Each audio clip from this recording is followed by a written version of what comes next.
Joseph Coyne, welcome to the Pacey Performance Podcast. Thank you for giving up some of your afternoon to have a chat. Thanks, Rob. Pleasure to be on, mate. Thank you for coming on. It's been a long time coming, but thankfully we've finally lined it up. And I'm going to ease my way into Coyne, into the nickname. But I'm going to start off with Joseph, if that's all right. No problem, mate. Start off formal. But if anyone doesn't know who you are, do you want to give us a little bit of background on yourself, what you're currently doing, where you currently are, what's been going on? Yeah, all the good stuff.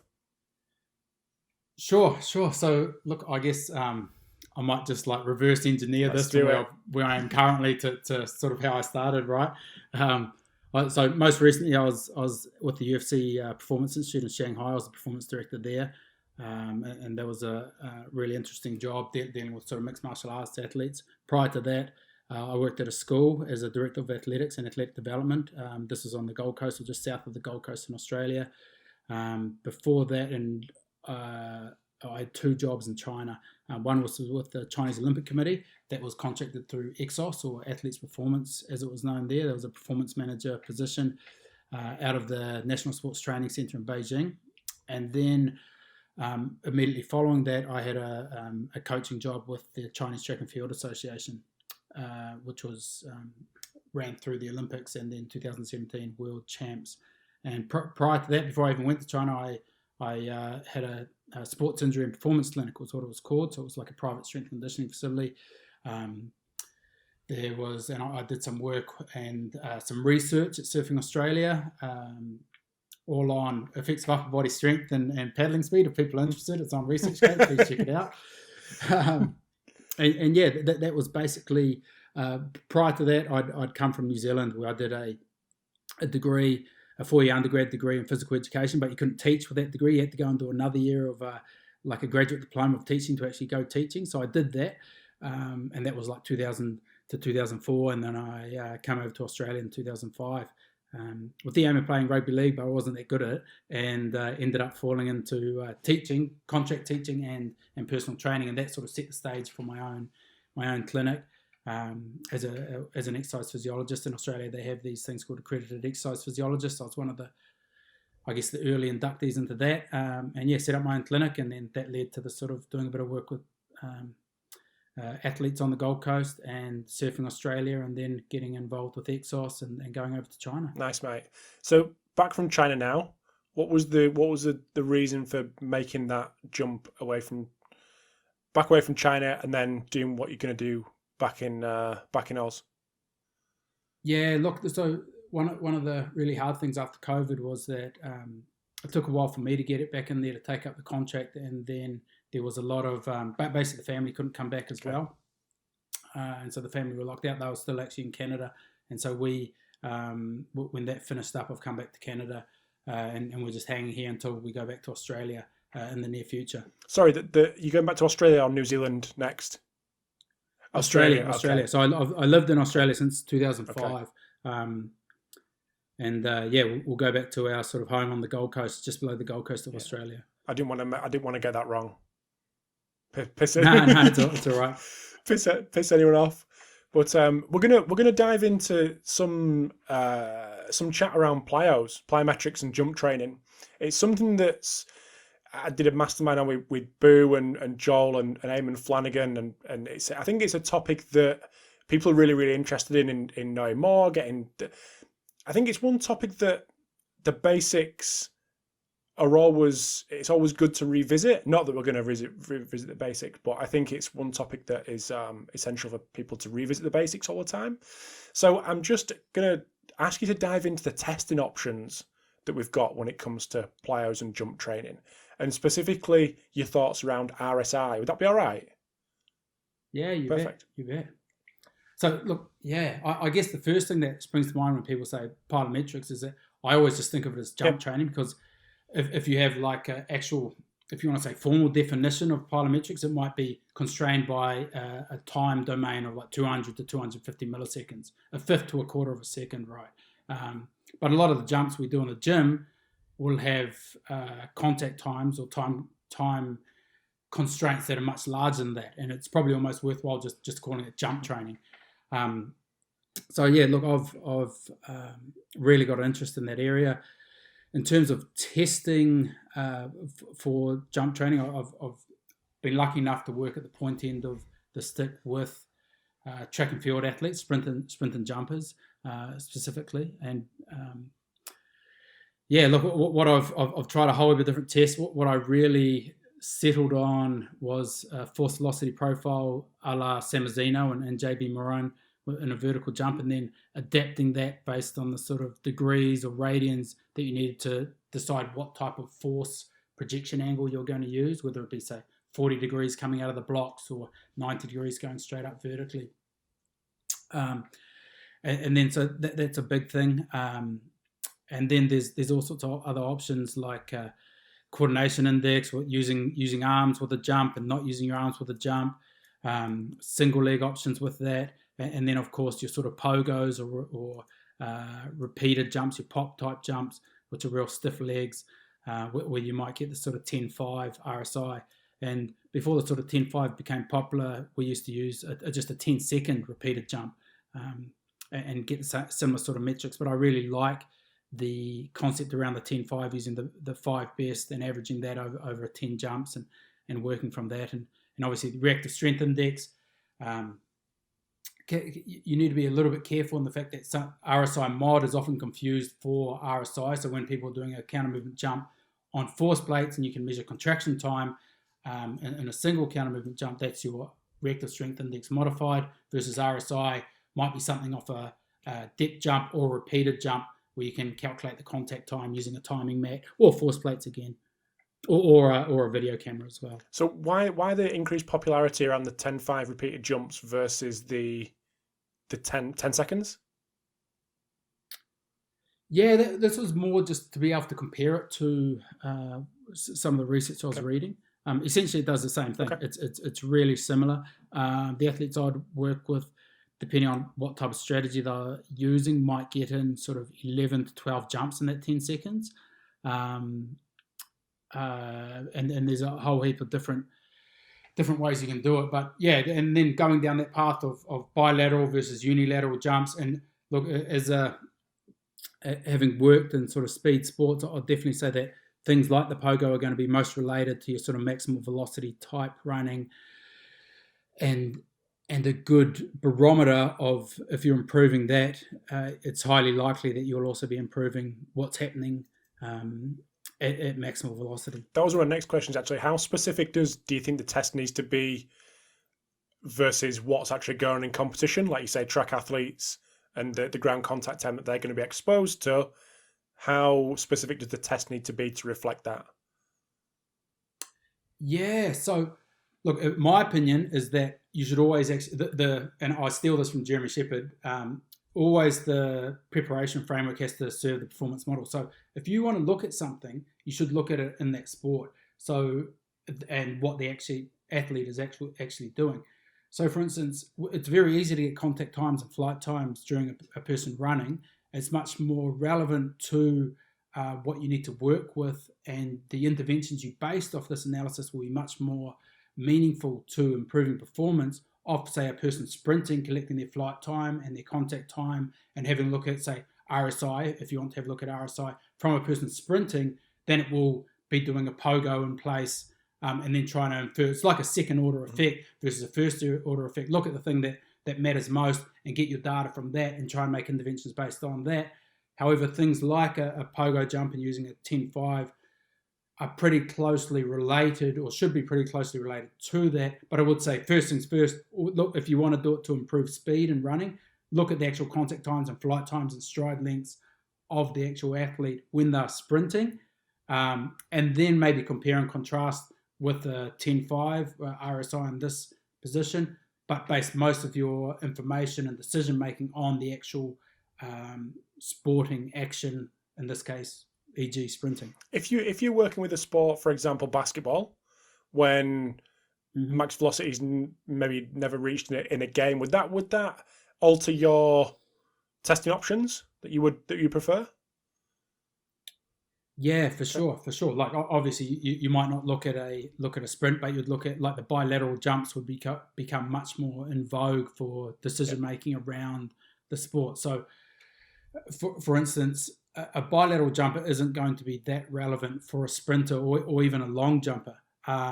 It can give a sort of good indication of general power qualities in the lower body, but always it's going to be the sprinting and, say, for a long jumper or high jumper, what is their penultimate step contact time, penultimate step length, ultimate step contact time or takeoff step contact time, and takeoff step length. Those are the sort of the parameters that you want to be assessing, rather than basing all your information or decisions on, say, a force velocity profile done with a counter movement jump.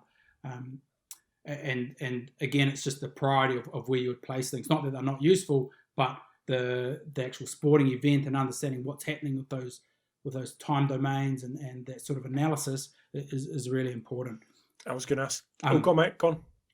So I was just going to say, getting back to like basketball, volleyball, those sports have a lot of bilateral jumping in them. So they are that type of two-leg counter movement jump force velocity profile becomes a lot more relevant to the sport and to improving performance in jumping in that sport. And then, of course, you've also got things like an approach jump where a person might come in off 3 steps and jump off 2 legs. That would be really, really relevant to those sports, and sort of comparing, contrasting the use of arms without the use of arms is also really important in the bilateral jumps. I've found for any sport that has to jump bilaterally, like a basketball or a volleyball. Would there be times when you would use arms and wouldn't use arms, depending on what you're looking for? Yeah, 100%. So it's in general, you might just say, okay, we're not going to use arms in our testing, but it's a good idea to have a sort of differential. This comes from Bosco originally, at least to my knowledge. And I used to base it around the 15%. So if a person used their arms, they should jump about 15% higher. But I've seen research where volleyballers might have jump heights 42% higher with the use of arms compared to non-arms. So what this lets you do is that then you can say, if you do suspect that, hey, this guy isn't involving the upper body as much as they can with their jumps, how are we going to sync this up a little bit better? And a really easy strategy is just using wrist weights or holding small dumbbells like 1 kg, 2 kg dumbbells when they actually jump. I actually picked this up from a gymnastics coach who would teach people how to do back salts, holding on to 2 kg dumbbells in their hands, because as you jump, you use your arms a bit more, and it also raises your center of mass, so it enables you to get over a bit quicker and gives you a bit more height when you jump. And halters are a similar type concept. But yeah, that works in that fashion. It'll tell you if you need to sort of train the arms more to improve jump height. Another thing that just sprang to mind is an old Charles Poliquin remark where he would sort of go, okay, the arms, in figure skaters, I used to raise their vertical jump by X amount by doing lateral raises. And I was like, yeah, look, maybe there's to it. Maybe there's something to it. But no, there's definitely, the arms are a crucial part of the jump if you've got an opportunity to incorporate them. Sometimes you don't, holding onto a ball or something like that in basketball or a team sport, another team sport. But it can also show you what if they're using the arms too much, or if they're driving everything from their upper body or too high of a proportion from the upper body. Then you can be like, okay, well, in our training, we actually need to incorporate more lower body, not using the arms type jumping in our interventions.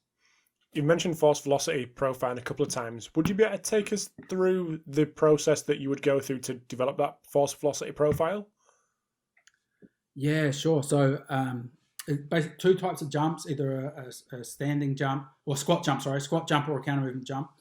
Squat jump, obviously you go down, pause, no movement, and then you jump off as high as you can. Counter movement jump, start at the top, go down, and then jump as rapidly as possible. So either method looks like it's fine to do. Use a range of weights. Typically, it's I'll just throw some percentage of body weight out there: 0, 20, 40, 60, 80, and 100. So there might be 5 to 6 weights. And then from here, you get a really nice linear regression over force and velocity from a person's jump height. P.S. Emazino is the guy who's sort of come up with some power equations for these force velocity profiles. You can shorten it in terms of the amount of different loads that you use. For experienced jumpers, I'd use 0, 50%, 100% of body weight. For inexperienced jumpers, almost all team sport athletes, anybody that walks off the street, actually, you can probably use 0, 30, and 60% of body weight, and that'll be safe generally. And obviously, the broader the spectrum of weights, the more information you'll get, or the closer your allocations will be to the actual force zero, which is if you're looking at a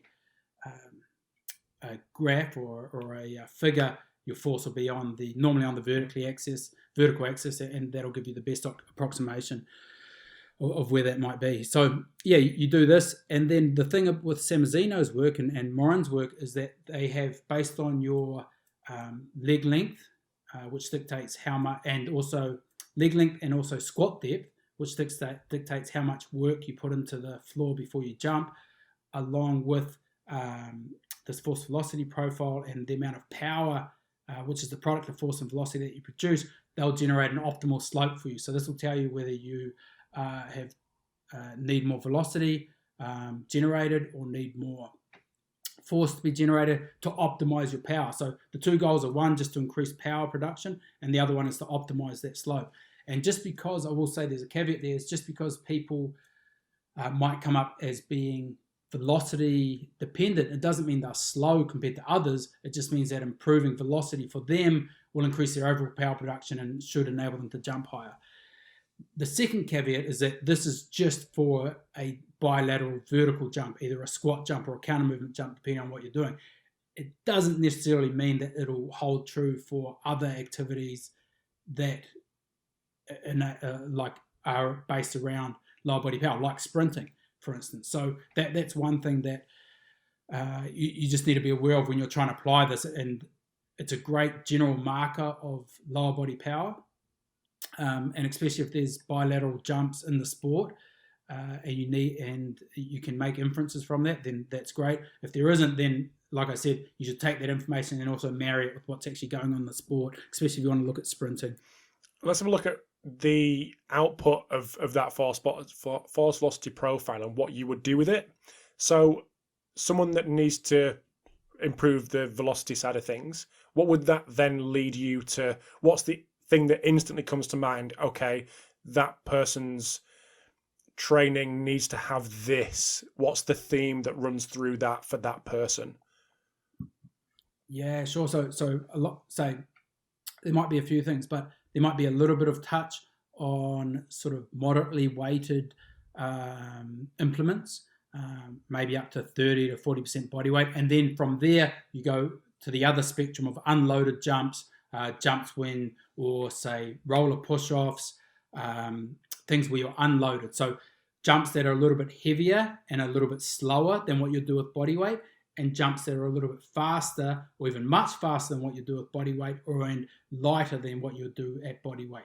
So this is like the spectrum on the force velocity curve, right? Where if you have weightlifting up here, then it might go, maybe powerlifting, bench press, squat, deadlift, then you've got weightlifting, then you've got throwing, then you've got jumping, then you've got sprinting.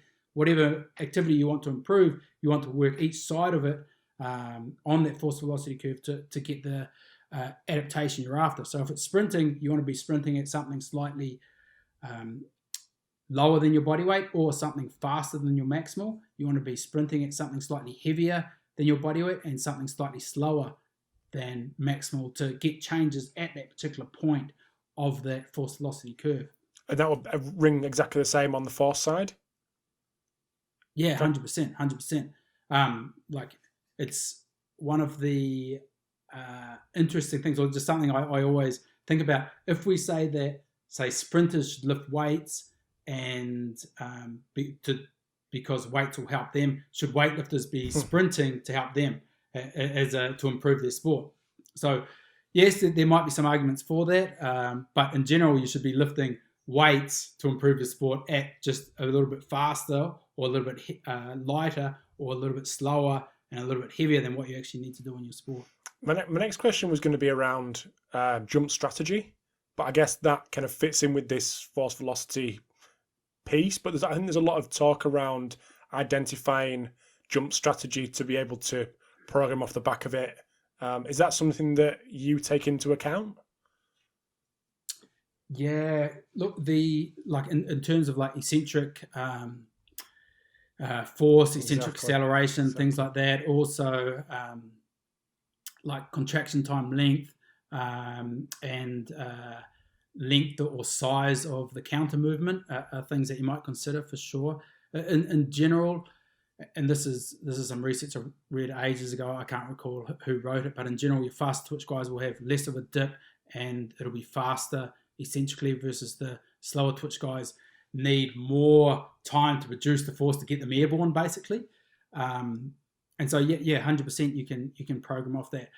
I would say, again, though, you want to be looking at the sport and working back from the sport rather than just a bilateral jump on force plates. So say, for instance, in a mixed martial arts setting and striking, you want to be basing your contraction time diagnostics off what's actually happening when the person's actually striking, how long are they spending in a certain position with their foot on the ground, or sprinting, how long are they spending with a certain on the ground when they're sprinting, and make your inferences of that, rather than try and really dive deep into what a counter movement jump and how people might be doing that counter movement jump to make inferences about what you want to do with them in a weight room or so on. It's always got to serve that performance model and what's happening in the sport. A constant theme through the first 20 minutes, which is good. Those low amplitude jumps is one thing that has come up with Joel Smith, with Boo. Is that something that you would program, these low amplitude jumps for various different reasons, and been a consistent thread through your program? 100%. Yeah, pretty much in every warm up, there would be low amplitude jumps, and I'd even consider skipping variations as low amplitude jumps. Skipping, whether you want to call it a acceleration skip, A skip, B skip, whatever.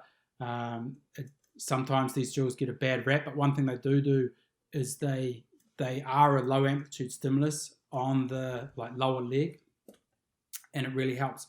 I've seen a lot of lower leg Achilles tendinopathies, things like that, resolve themselves just by increasing the volume of skipping that is built into a program over time in a warm-up. So it might go from sort of 2 variations of skipping over 10 meters forward and back, and then you might add in 3 or 4. Then these might be forward, back, side to side, and just increasing the volume of that has been really successful in the past for myself in resolving lower limb calf issues, Achilles issues, things like that. And I think they're great for that. And they just build a foundation in the lower leg for you to start to add sort of more intense or a greater amplitude jumps into.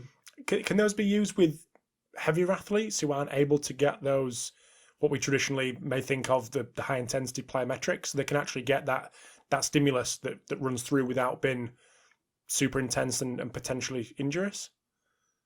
100%. The heavy athletes should definitely be doing that. Definitely be doing it. They might not do the same volume, of course. Like if you wanted to come up with a work equation to figure out the exact volume they should be doing compared to like a 60 kg guy or a 70 kg guy, I'm sure that would be able to be computed. But it just as a rule of thumb, it's like you do half to 2/3 of the volume, in my experience with the heavier guys. And then, of course, if there's previous injury,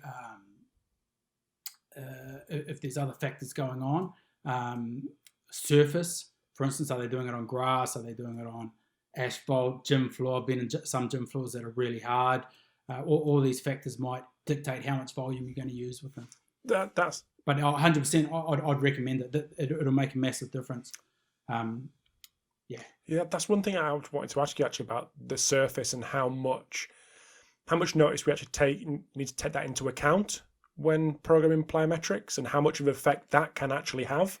Is there any research out there, I'm guessing there is, about variations in floor surface, track versus gym versus concrete, for example?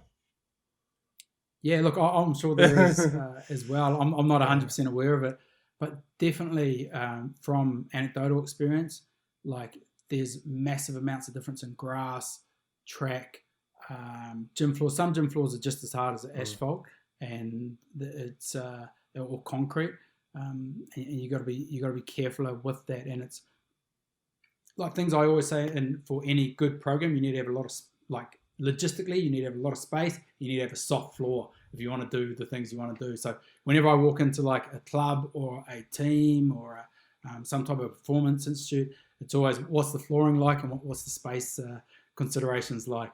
But yeah, that's a massive thing for me. Sand as well is another real common one in terms of building that sort of resilience in the lower leg, along with grass and the little low amplitude jumps, little low amplitude pogos, skipping variations. They all work great on those surfaces.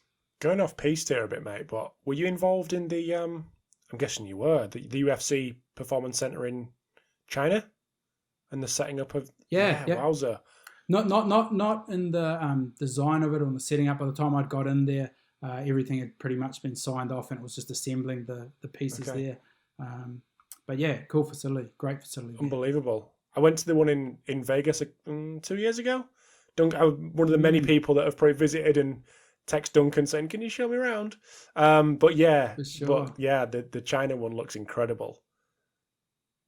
Yeah, so the China one's it's 10,000 square foot, or just under 10,000 square foot. It's about 3 times the one in Las Vegas in terms of the square footage. But much bigger MMA area. Like there's an academy of athletes there that train full time, about 25 of them. Versus in Vegas, it's all sort of people coming in and out of the facility where they mostly come there to do their strength conditioning or physical therapy, whatever. Versus the Shanghai one has a in-house academy that are there full time. Nice. Back to the low amplitude jumps. How would you program that? What would that look like in a typical session? You mentioned skipping, maybe jump rope and skipping that way. But is there anything else that you could give us an example of how they would fit into your daily programming? Sorry, I should have been a bit clearer. The skipping that I was talking about was, say, your variations of your typical Mac drills or different skipping, like running technique drills. You could also do skipping as a warm-up, and I've used that in the past, and that's another great way of building that sort of lower leg ability. But in general, I'll have something in the warm-up around that, and then at certain blocks of the year or parts of the year, you'll finish the session with these low amplitude jumps, either on grass or sand. And normally, maybe the normal progression is you start in the grass, then you go to the sand, and then you go back to the grass before it gets taken out of the program. And it depends on the person. If they're weaker there in the ankle, so for instance, I deal with a sprinter back in Australia, he might have that in their 80% of the year, versus somebody that's really strong at the ankle and doesn't need much work there and is really poppy anyway. They might only have that in their sort of 30 to 40% of the year. So it can be dictated by sort of structure of the lower leg as well, like size of gastroc, length of gastroc, that type of thing. How resilient are they there? How much power do they produce out of the lower leg? And just thinking intelligently, or trying to think intelligently about when you put it in and when it might be best served. So is there any sort of specific profiling that you would do around that lower limb area to get all that kind of information? Or would that all be derived from what we chatted about at the start? Yeah, it would be derived from what we chatted about at the start. Watching the athlete move, like, are they really calf dominant? Like when they're walking in, are they really up on the balls of their feet? Do they bounce along as they walk along? Sometimes this might be a learned response from athletes in track and field. They might have been taught from a young age you should be walking on your toes to improve your calf ability, which is a common one. And then, of course, the pogo, single leg pogo might also come into it as well. So if you were doing a pogo and your contact times weren't what you would expect for that level of athlete, then you're like, well, we need to do more of this fast contact time work. Let's start off with some rudimentary low amplitude type work, different types of pops, like 2-2-2-2s, 2-1, 2-1, 2-1, left right, skipping variations, whatever, just to get you some ability there before we really start putting some intensity on top of it. So for jumping sports like you mentioned before, basketball or volleyball, in terms of volume and intensity for those that are getting exposed to high intensity actions daily, multiple times a day, is there any need for any extras? And if so, how would you program them, for example, in an in-season in basketball, maybe? So I would say it depends on the individual, and I would say that there might be a need for extras if you want to get performance enhancements out of them. They're jumping. If you want to, it depends what the goal is. If you want to just maintain a minimal dose, they might get enough from the sport, but that would have to be monitored, right? In terms of what they're actually doing in the sport, how many jumps they're actually doing. And there might not be need for any more type of jumping activities outside of what they're doing in the sport. However, there might be need for biomechanical corrections with their jumping outside of what they're actually doing in the game. And then also, if you want to overload a certain aspect, whether it's from a higher box they're dropping off, whether it's from with extra load on their back because they won't be jumping with load on their back, what are they missing in the actual game, and what can you give to them to either keep them healthy or improve their jumping performance, and put that in intelligently at an appropriate dose that's not going to cause them to be overloaded or at risk of injury, but also not going to underload them and also make them at risk of injury from being underloaded. And so it's just like assessing running loads and deciding based on your running loads what type of drills you might be doing with GPS or sprinting based on what they actually experience in the game. There's a lot of talk, and especially in team sports, about sprint exposures, about how many times a week these guys or girls should be exposed to sprints. Is that a similar case when it comes to plyos in team sports and maybe specifically jumping sports? Yeah, I would say 100%. 100%. It's a similar case. You need to know what's gone on in the game, what sort of jumps that they've reached, if possible, to try and figure out what you're going to do in the middle of the week between games, whether it needs to be more or less based on what you might normally do. And there will be a certain amount of volume that needs to be maintained at a high intensity to have a protective effect on the athlete. And of course, you brought up size previously. Size will make a difference as well. The bigger guys will have less. The smaller guys might need more in terms of volume around what needs to happen in between the games to make sure you're getting your, say, high-speed running volume, your jumping volume, that type of thing. So you're a rugby league fan, right? Do you say you're rugby league? Big rugby league fan? Yeah, mate. Rugby league, rugby union. Okay, massive fan. So for them guys, 100 kilos plus, what kind of considerations? I mean, we've spoke about potential alterations in surfacing, volume, intensity. Is there anything else we need to worry about if there's people out there listening who have got athletes who are big guys or big girls?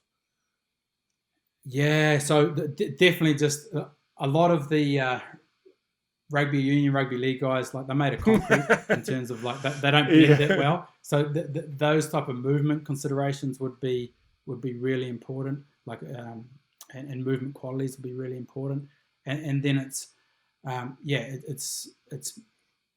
if it's needed or if it's warranted, then it should be included. But it's just finding the dose that can be managed by that individual. So and it's not a guideline. It's like some people, genetics, everything plays parts in this. Like some people have more lax tendons than others. Some people are more prone to injury than others. It's finding the right sort of dosage for that particular individual based on what they've handled previously. Think of it like an experiment. Okay, let's add a really small amount, see if they tolerate it okay. And then if they tolerate that okay, let's just keep applying this progressive overload to what we're doing, provided it fits in with your periodization for the team when you want them under, when you want to be developing the physical attributes, when you want to bring them back and keep them fresh for games. All that needs to be considered. I can't have you on here without chatting about speed training, given your experience with track and field athletes. Am I right in thinking, and I feel like I'm a little bit of a lone soldier when it comes to this, but our industry's got a bit of an obsession with speed training.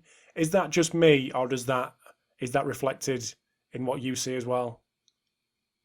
No, yeah, 100%. It's crazy, isn't it? I think it's a good 100%. Thing, I think it's a good thing. I think it probably started with people like Athletes Performance and Exos and their sort of courses coming out, and then Altus is a World Athletics Centre prior to that, and they've done a wonderful job of sort of raising the understanding of the industry that speed is a crucial part to the preparation for athletes. And it's not good enough just to have an athlete in a gym and thinking that will take care of everything you need to make them faster, to make them fitter. You know what I mean?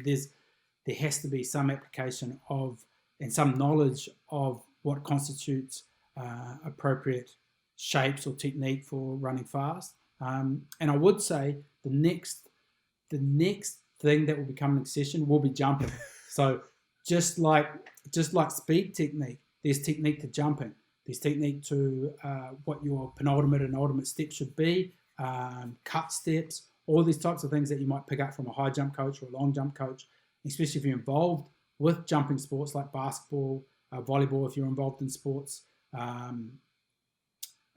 or athletes' positions that require a lot of jumping, like wingers or centres in rugby league, fullbacks in rugby union, that type of thing, then jumping technique should be taught to these athletes as well. Approach jumps and various different facets of track and field should start to be thought of. How do we apply this to these positions to get them jumping better and make sure they're better off biomechanically as well, and then not just biomechanically, assuming there needs to be a certain amount of jumps per week and applying that as we just touched on. Yeah, I definitely wasn't saying it's a bad thing. I just find it I find it fascinating where these things kind of spawn from and how they get traction and just grow arms and legs. I think it's and how the social element kind of pushes these things along or it falls to the side. I find it fascinating. Yeah.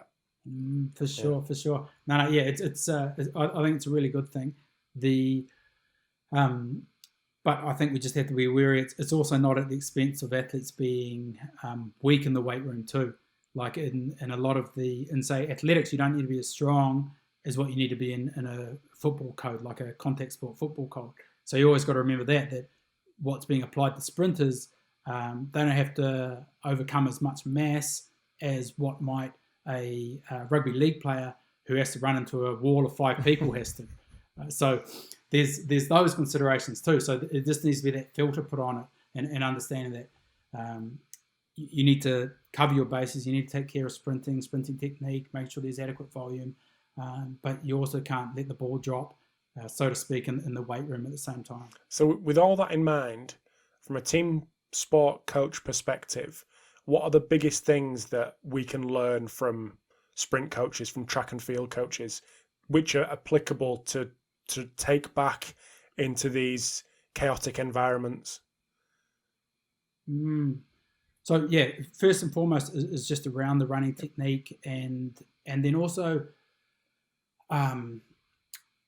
there's a lot of good things I've seen from track and field coaches about how, say, warm-ups are structured, training is structured, like it's a really discrete, closed skill in a lot of aspects, and what sort of skill acquisition techniques you can use and take from that and apply that into, say, open skill sport. For instance, how you might structure warm-ups to reinforce techniques learned the previous day, how you understand when skills are developed, like skills are developed first in a closed environment, then as soon as you put that into an open environment in training, they degrade. Then when you go into open training, an open environment in competition, they degrade even further. So there's a period of time before this has to, before it can be transferred across. And I'll give you an example. Accelerating out of the blocks by yourself versus accelerating out of the blocks in training against one of your training squad members versus accelerating out of the blocks in competition. You might look perfect. It'll be like stage 1, you look perfect coming out of the blocks by yourself. Then stage 2, you look great and look really good coming out of the blocks and training against one of your squad members. Then stage 3 would be you look really good in competition, but they don't happen at the same time. You'll look good here, but still look crap in stage 2 and stage 3. Then you'll start looking good at stage 2, and things will start lining up. And then after that starts lining up, then it will start happening in competition. So yeah, understanding how skills are developed around the sort of movement in those sports. And I'd also say setting up weeks around what you're doing and complementary pairings of what you want to train and when you want to train things, and understanding sort of recovery cycles and just intra-week periodization, if I could call it that. Whether you use something like a high-low model from day to day, whether you use like a moderate high-low, whether you use body part splits for your athletes, depending on what type of sport they're playing in, and how that might affect what you're doing the next day and always understanding what you're doing now, how is that going to flow into the next day? Is it going to potentiate it, or is it going to degrade it? And so how do we set up our weeks to maximize performance over a long term? That description reminded me of me on the golf course. Well, on the driving range, looking great. As soon as you go on the golf course and there's 4 people behind you watching you, oh dear, it's not looking good. It's not looking good. Yeah. But how can I will say, and then if you're playing for money, it would look oh dear, worse, right? Yes, just crumble, just crumble into the floor. How can we maximize that crossover from what looks great in a closed environment to what hopefully looks great in a more chaotic environment? Because I'm guessing that it's that is the key for many team sport coaches who are going, okay, I see this influence from track and field. I get it. I'm implementing it, but it's that bit in between that is probably, I'm speaking for people here, but that's the struggle. That's the key. How can we maximize that? What potential tips are there for people out there? Yeah, look, I look through it as a lens of everything we do, whether it's getting stronger, golf, tennis, sprinting faster. They're all just electrical signals sent from the brain to the joints to make them move a certain way at a certain rate. If you acquire more skills, I'd say you get strategies that you learn acquiring those skills to make you better at the skills that you already have, and then refining those skills you already have. So one, having a broad base of skills, and having the prerequisites, so sort of foot-eye coordination, the hand-eye coordination, that type of thing, and actually focusing on those things. So that's one type of thing I think about, is making sure just there's a broad base of skills, general skills that can be built upon. And then in terms of structuring it, whatever gets taught needs to be taught in a certain way that the athlete can pick it up, whether it's and this is working with the athlete, whether it's like an internal focus, external focus, whatever, find what works for the athlete. And then it's structuring that so there's touch points on that particular skill within an environment they have mastery of for whatever competency level they have at the time. And then if we talk like block, serial, random type setups for skill acquisition, choosing the appropriate touch point and then just generally touching that in more and more often into increasingly more complex or chaotic environments is in a systematic fashion, and every sport will be slightly different, but in a systematic fashion that where the athlete is comfortable in it and they're confident that their skill will be able to be performed well, and setting that up so they're also doing, when they do go into those more complex environments for the first time, they're fresh when they do it. They're not overly fatigued, and so the skill mastery will probably be better and a bit more efficient long term. The other thing I've had to play around with, and this is probably 2016, 17, was Halo headphones, which are like a surface EMS to transcranial region, and they were really interesting. And I think those have some. Daniel Chow's the guy, Halo. I haven't checked them out for a while, but I've got a pair still sitting here. And I was learning juggling at the time. I was really playing around with my juggling. And I swear I learned juggling much faster than I would have had I not been. Maybe placebo, I don't know. But that's another thing I've thought about is there will be ways that we can improve skill acquisition potentially through these electrical impulses. And the name for you, Scott Pollock as well, a guy out of EIS. Yeah, British Cycling. I think he's doing his doing his PhD on this as well. So these type of things are real interest for me, because whether it's running faster, jumping higher, it's just a skill. It's just the electrical impulse to the joint that's going to produce more force in some way, shape, or form. Whether it's hitting a golf ball, catching a ball, sidestepping someone, they're just electrical impulses. Whether it's riding a bike for 5 hours, it's just the ability to keep producing these electrical impulses to the tissues to make them keep going. So, yeah, I really believe that there's something to that. But getting back to the whole skill acquisition is, you want to set up the week so that when they're stepping up to a new part of things, a new aspect of the skill, whether it's a more complex environment or a slight refinement, they're fresh doing it. And and there's also regular touch points on it. Cool. One last thing I wanted to chat to you about before I let you go and crack on with your day was the subjective workload monitoring side of things, given your recent research in the area. Where are we at with the subjective side of things? Coyne, go for Coyne now, because we've been on for 45 minutes. I feel comfortable. Yeah, where are we with subjective load monitoring? So my journey in subjective load monitoring started with sitting in a Tim Gabbett lecture. And I'm sure there's been many people that have had the same thing. And he was talking about this Bannister model, fitness minus fatigue will equal performance, right? And so I was like, at the time it was really focused around injury prevention. I was sitting there, well, can we apply something like this to performance?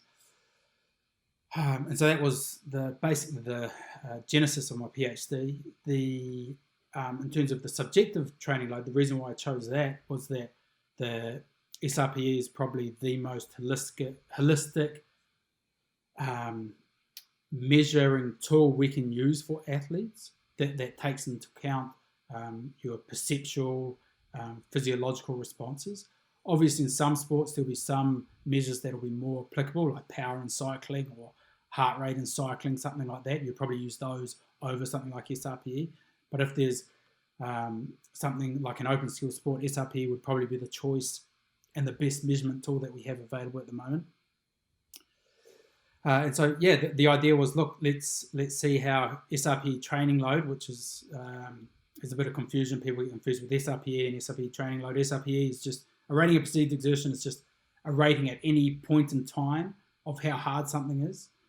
Your SRPE is the rating for the whole session, and your SRPE training load is the rating for the whole session times the actual duration or the volume, whatever, of that session. And so my idea was, is there relationships? A lot of the stuff had been looked at in team sports, especially in Australia, cricket, AFL. Are there relationships in other sports, like, say, basketball or track and field or diving or what have you, with SRPE and actual performance in those sports? I still think it gets overlooked, subjectives, and people think it's super, super easy, and it's not as sexy as external load monitoring, GPS, accelerometers, all that kind of stuff. And people kind of maybe move away from it, thinking it's, that's for people that don't have any budget. So if we've got budget, we're going to push on. But I spoke to Joe Clubb a couple of weeks ago from the just left the Bills. A staple, an absolute staple for her in her load monitoring toolbox at the highest level was subjectives.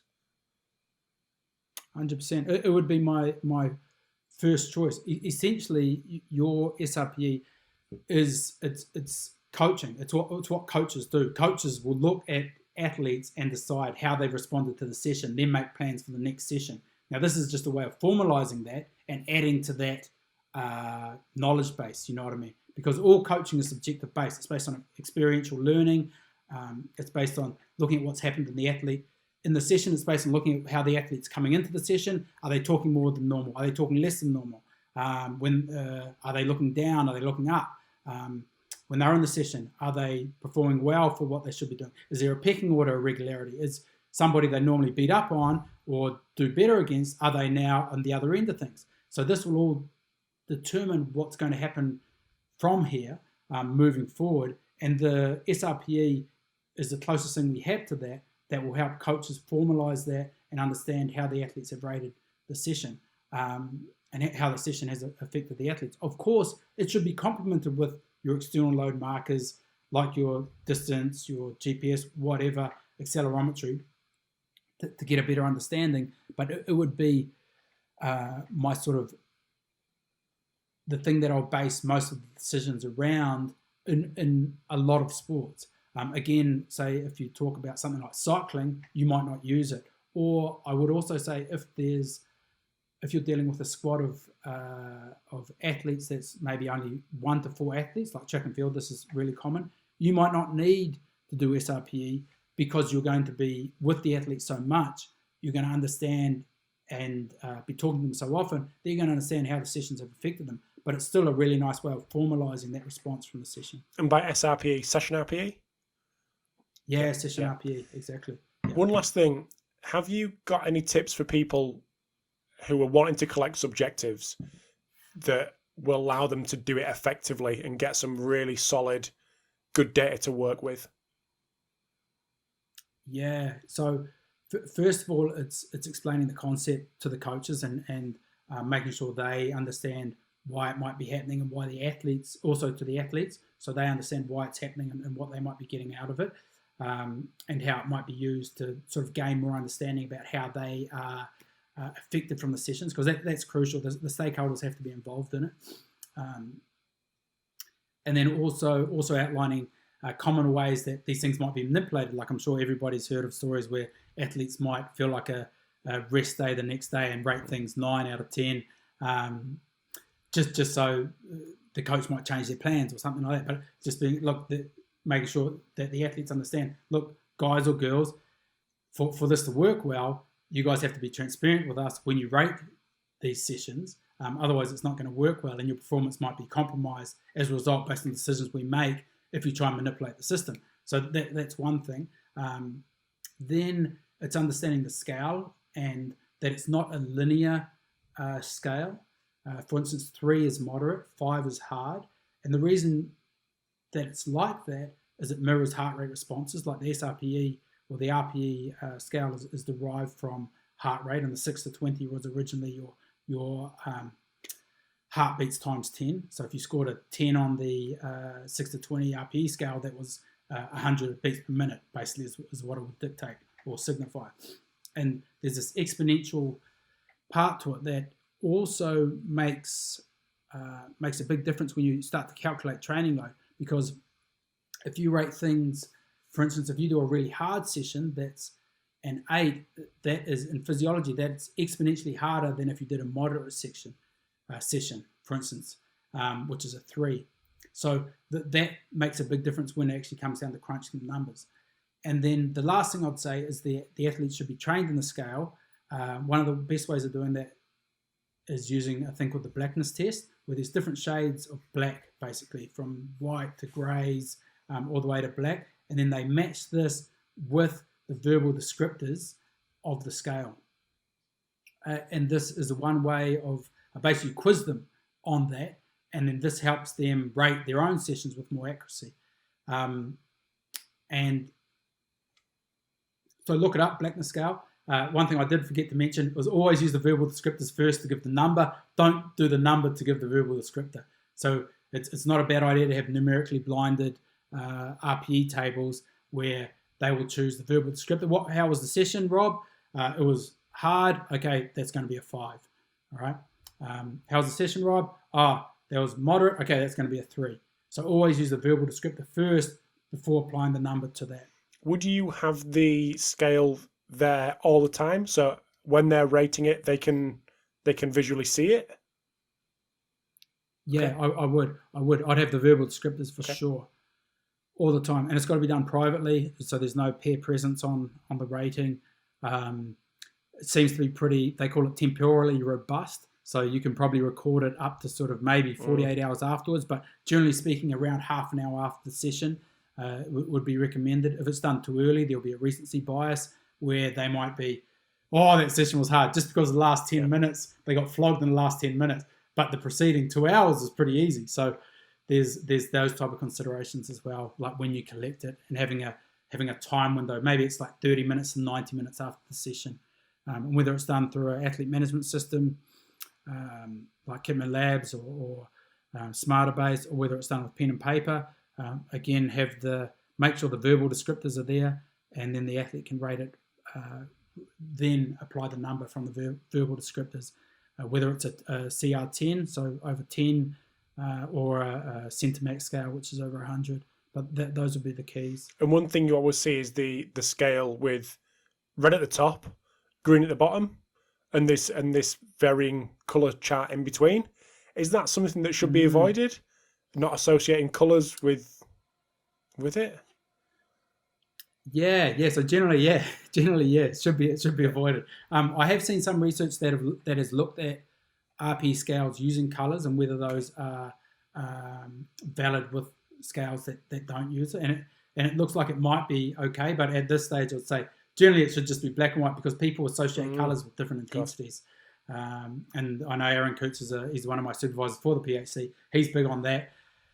So yeah, I'm going to go with the line. In general, yes, avoid them, but it's probably, I'd say in the future, it might come out that they can be used interchangeably, but it just wants to be consistent what you're doing. And you might not be able to compare scales, or say, if you're using a 1 to 10 scale and you want to look at training load, and a person is using the correct, say, Borg scale, which is exponential, versus a person that's using a linear 1 to 10 scale, you can't compare the training load between the two, because they could be very different. Like if one athlete rates a session hard on the exponential scale, the Borg scale, that might be a 5, and by 60 minutes, that's 300, versus if you're using a linear scale, that might be 7.5 by 60 minutes.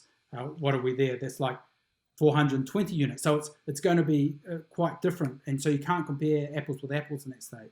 And I'd say that probably also holds true with the colours. Your maths is a lot quicker than mine there, so I'm glad you got that. You'll probably look back through this and it's like, no, he was wrong. It's not that.